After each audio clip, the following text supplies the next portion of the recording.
Hi everyone, and welcome to another segment of Chess Tips. For today's tip of the day, we're going to talk about how checkmate ends the game. So in the following illustrated game, we have a game between Vishy Anand with the white pieces and Lubomir Fotoknik with black. It's from the Biel Interzonal in 1993. So Vishy started off with e4, c5, knight f3, d6, d4, takes, knight f6, knight c3, a6, bishop e3. We have an English attack, e6, f3, b5, g4. I am basically taking you to the instructed position. So this is the most instructive position of the game. And the reason why it's so instructive is because both sides are attacking each other pretty ferociously. Black is attacking strongly on the queen side, and white is attacking strongly in the center of the board. And taking that into consideration, it's very easy to get distracted here and to calculate variations that are not important. A lot of times, as a chess player, what we have to do is that we have to synthesize a position and kind of deduce what's most important, and as a result, analyze only what's relevant. And black has a difficult choice here as to how to continue. He could continue by playing e5, forking both knights. That apparently leads to a tactically favorable game, a materially favorable game, because he'll be up a piece. Or he could play knight to a4, threatening to capture on b2, and as a result, critically weakening the dark squares in white's position.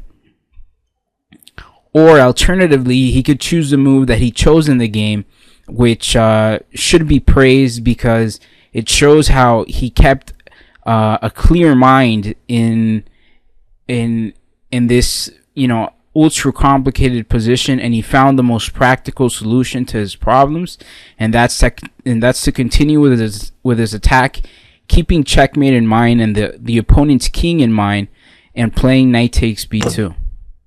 And now the beauty of this game is that Vishy Anand annotates it in his best games collection, and he states that white should just ignore everything except mate itself and just hack away. So what he means by that is that he should keep his mind away from all positional considerations, and he should try to calculate as concretely as possible to try to find a definitive either a mating solution or a mating net or a mate threat or anything that involves the king. And Vishy he accomplished that by playing the move pawn takes c6.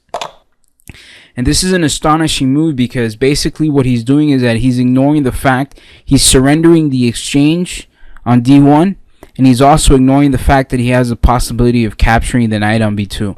Now, needless to say, this is not always the most correct way of playing chess, but it's good to have these strategies in mind so that you could simplify your way of thinking and you could find solutions to practical problems.